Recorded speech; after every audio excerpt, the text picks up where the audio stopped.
नमस्कार, आप सब देख रहे हैं टाइम्स ऑन अयोध्या टीवी। अभी हमारी मौजूदगी मिल्कीपुर विधानसभा में है और जिस जगह हम खड़े हैं ये रेवतीगंज क्षेत्र है, मिल्कीपुर विधानसभा में पड़ता है। इस समय जैसा कि उपचुनाव होना है मिल्कीपुर विधानसभा में, तो ऐसे ही हमारी मौजूदगी अभी रेवतीगंज में है। ऐसे एक शॉप पर आए हुए हैं जो कि भाई साहब पंजाब नेशनल बैंक का BC पॉइंट चलाते हैं, तो इनसे हम जानेंगे कि उपचुनाव के बारे में, मिल्कीपुर उपचुनाव पे क्या राय है। भाई साहब, आपसे जानना चाहेंगे कि इस समय मिल्कीपुर विधानसभा में उपचुनाव होना है, तो आपके रेवतीगंज क्षेत्र की जनता की क्या राय है? इस समय भाजपा के पक्ष में वोट जाता दिखाई दे रहा है कि सपा के पक्ष में? दोनों विचाराधीन है सर।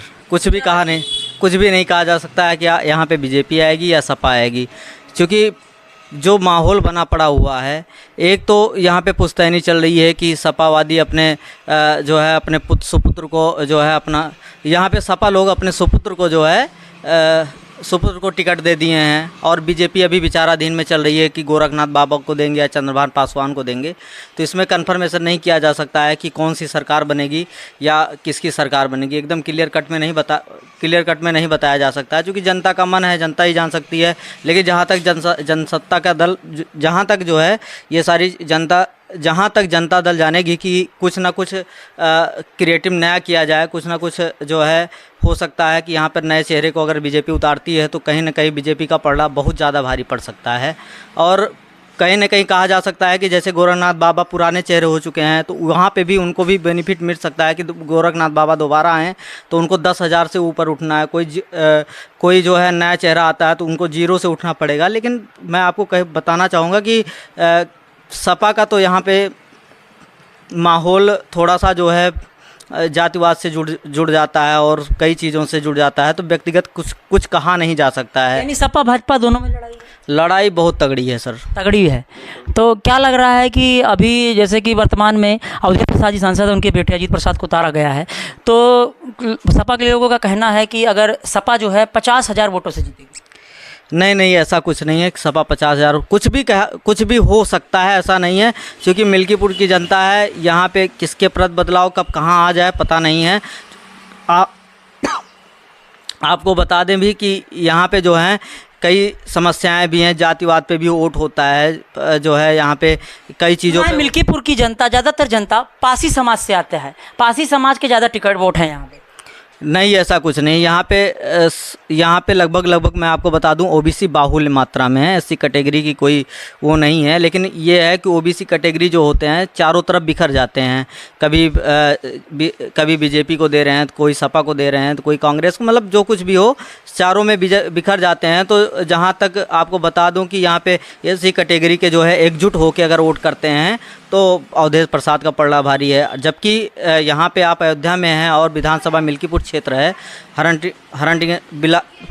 विधानसभा मिल्कीपुर क्षेत्र है, तो इस मिल्कीपुर क्षेत्र में कहीं ना कहीं आपको बताया जा सकता है कि बीजेपी और सपा दोनों की लड़ाई बराबर है। अगर गोरखनाथ बाबा को भी उतार रहे हैं तो सेम लड़ाई है, चंद्रभान पासवान को उतार रहे हैं तब भी सेम लड़ाई है।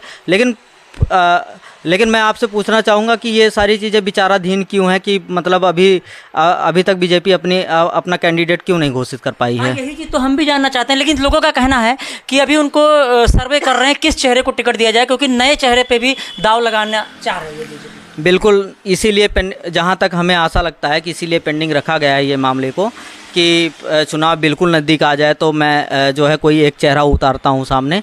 तो मैं आपको, भाजपा ने चेहरा नहीं उतारा है, सपा ने भी उतार दिया, बसपा ने उतार दिया, लेकिन कितना समय लग रहा है, कुछ ना कुछ तो वजह जरूर है। हाँ, कहीं ना कहीं मैं आपको बता दूं कि जो है अभी लोकसभा चुनाव हुआ था तो वहाँ पे भी पुराने चेहरे उतारे गए थे, तो कहीं ना कहीं आपको दिख रहा होगा कि अयोध्या में जो सीट हार गई, हाँ, पुराना चेहरा उतारने से लल्लू सिंह के ऊपर लोग खपा थे, ना कि बीजेपी के ऊपर खपा थे।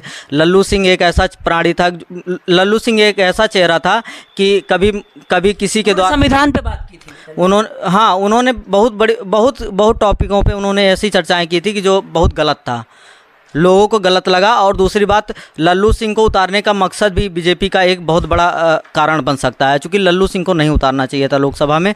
चलिए कोई बात नहीं, आपको यहाँ पे जो है यहाँ पे विधायक चुनाव के बारे में बात हो रही है। तो विधायक चुनाव में आपको बता दें, कोई नया चेहरा उतारिए, खुलेआम नया चेहरा उतारिए, नया चेहरा उतारिए। जैसा कि सांसद अभी वर्तमान में अवधेश प्रसाद जी, उनके बेटे अजीत प्रसाद को उतारा जा रहा है, लेकिन लोग कह रहे हैं हम अजीत प्रसाद को जानते हैं ना, अवधेश प्रसाद को जानते हैं।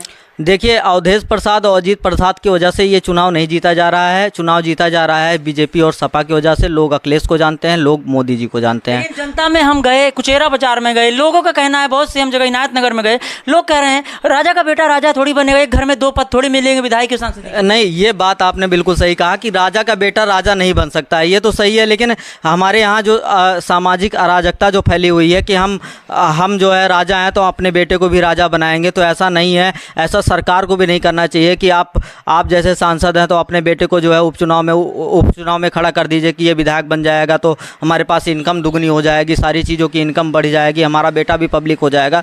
ऐसा कुछ नहीं है। मेहनत सबको बराबर करनी चाहिए, क्योंकि बीजेपी ऐसा कैंडिडेट कभी नहीं उतारती है, क्योंकि उनका बेटे को बीजेपी का ऐसा कैंडिडेट कभी नहीं उतारेगी कि आप जैसे सांसद हैं तो आपके बेटे को जो है चुनाव दे आप जैसे सांसद हैं तो आपके बेटे को जो है वो दे दिया जाए, क्या नाम, यानी कि विधायक की दे दीजिए। हाँ, आप जैसे सांसद है तो आपके बेटे को जो है कैंडिडेट उतार दिया जाए। सपा तो ऐसा कर रही है। सपा कर रही है तो सपा को इसका खामियाजा वाले समय भुगतना पड़ेगा। हाँ, खामियाजा भुगतना पड़ेगा। कहीं ना कहीं इसकी समस्याएं बढ़ भी सकती हैं। इसका मानना ये है कि आपके मिल्कीपुर विधानसभा में 100% चांस लग रहा है बीजेपी का। बिल्कुल। अगर मैं आपको बता दूं कि कुछ लोग नाराज़ भी हैं बाबा गोरखनाथ से। मेरा अपना मानना है कि व्यक्तिगत पहचान जो है बाबा गोरखनाथ से बहुत अच्छी है, बहुत अच्छा है, बहुत अच्छे व्यक्ति हैं। लेकिन लोगों का कहना है कि गोरखनाथ बाबा हमारे लिए ये गलत किए, ये वो गलत किए, तो ऐसा कुछ नहीं है। कमियाँ कुछ सब में रहती हैं, क्योंकि आपके साथ में अगर जैसे कि 10-12 साल का व्यवहार हो जाएगा तो कमियाँ आपसे पता लगने लगती हैं। ऐसा कुछ नहीं है। कैंडिडेट की राय तो है कुचेरा बाजार, इनायत नगर, आगे जहाँ गए चौराहे पे बात पता किया, लोगों की राय है कि अगर यहाँ से कोई नया चेहरा जैसे चंद्रभान पासवान को लोग उधर के लोग ज़्यादा पसंद कर रहे हैं। बिल्कुल, चंद्रभान पासवान को लोग उनका व्यवहार बड़ा अच्छा है, लोग जनता के बीच में जाते हैं। नहीं, ऐसा कुछ नहीं है। व्यवहार दोनों लोगों का बहुत अच्छा है, कुशल है, साकुशल है। सभी लोग जो है मिलनसार हैं, विकासशील, मतलब विकसित से सभी लोग विकसित हैं। उसमें कोई किसी प्रकार की समस्याएं नहीं है। सभी लोग विकास करने के लिए तैयार हैं। लेकिन यहाँ पे जो अयोध्या में कैंडिडेट उतारा जाता है, चाहे सांसद हों चाहे विधायक हों, वो काम नहीं करते हैं। कैंडिडेट काम नहीं करते हैं। उनकी पार्टी भले ही काम करे। जैसे कि मैं आपको बता दूँ कि अगर सपा का कैंडिडेट कोई अगर जीत जाता है तो यहाँ पे बिल्कुल विकास नहीं होगा, सारा विकास ठप हो जाएगा। अगर बीजेपी का कोई कैंडिडेट जीत जाता है तो बीजेपी सोचेगी कि हमारा कैंडिडेट जीता है, हम कुछ ना कुछ विकास करें। सत्ता में तो भाजपा है। अगर मान लीजिए जैसा कि अभी इसके पहले बता दीजिए, सपा की सरकार नहीं है, भाजपा की सरकार है, अवधेश प्रसाद जी यहाँ विधायक थे, लेकिन क्या विकास हुआ? देखिए, विकास तो ना अवधेश प्रसाद जी कर पाए हैं और ना गोरखनाथ बाबा को। मैं कह नहीं सकता हूँ विकास के मामले की। लेकिन अब की बार अगर भाजपा उपचुनाव जीतती है तो विकास होगा? ये भी अनिश्चित है, कुछ कहा नहीं जा सकता। बिल्कुल कुछ नहीं कहा जा सकता है, अनिश्चित है। चलते आप आखिरी बार बता दीजिए कि क्या लग रहा है रेवतीगंज की जनता ने क्या मूड बना लिया है? रेवतीगंज की जनता ने बीजेपी को चुना है, हमेशा चुना है और आप भी चुनेंगे बीजेपी को।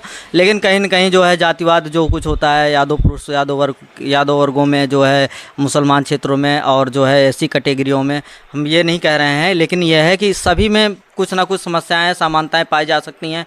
तो यहाँ पर कांटे की टक्कर है, ये नहीं कहा जा सकता बीजेपी कांटे की टक्कर है। बीजेपी को ये नहीं कहा जा सकता है पुख्ता की बीजेपी ही जीतेगी, क्योंकि रेवतीगंज का माहौल ऐसा है कि यहाँ पे सर्वांगीण विकास हुआ है। मतलब सभी लोगों का ये मार्केट है। जैसे कि एससी भी बाहुल्य मात्रा में है, ओबीसी बाहुल्य मात्रा में है, जर्नल भी बाहुल्य मात्रा में है। तो किसी को कहा नहीं जा सकता है कि किसका कहाँ पर कितना वोट जाएगा। तो यहाँ पे जहाँ तक मैं बता दूँ, कथाकथित कुछ लोग कहते हैं कि जातीय सब कुछ होता है, तो मैं आपको बता दूँ जात के ऊपर जो है वोट देना ये गलत है। लेकिन अगर आप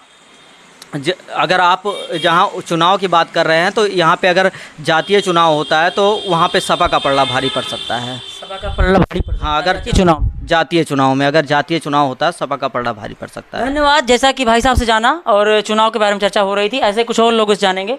जी भाई साहब, हम आपसे जानना चाहें कि क्या लग रहा है आपके यहाँ विधानसभा मिल्कीपुर में क्या चर्चाएँ चल रही हैं, किसका पलड़ा भारी है? हमको तो जो भाई साहब कह रहे हैं बस वही है।